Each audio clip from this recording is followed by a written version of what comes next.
যে কোনো কসমেটিক সামগ্রী মানব স্বাস্থ্যের জন্য ঝুঁকিপূর্ণ হলে ভোক্তা অধিদপ্তর ব্যবস্থা নেবে বলে জানিয়েছেন মহাপরিচালক আলিম আখতার খান। কসমেটিক সামগ্রী সেন্সিটিভ উল্লেখ করে তিনি বলেন, সঠিকভাবে উৎপাদন এবং বিপণন সবাইকে খেয়াল রাখতে হবে।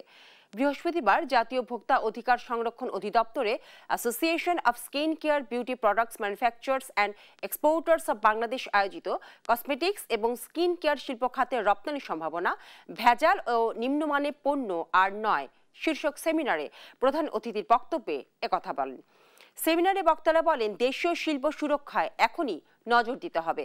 সরকার অসাধু দাপট বন্ধ করতে না পারলে দেশীয় শিল্পকে টিকিয়ে রাখা সম্ভব হবে না বলেও মন্তব্য করেন বক্তারা।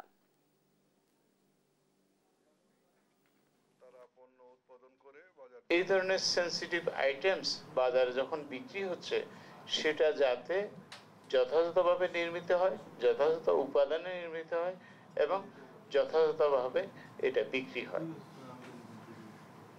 তো সেই ধরনের কোনো ব্যত্যয় যদি থাকে, এটা দেখা আমার দায়িত্ব।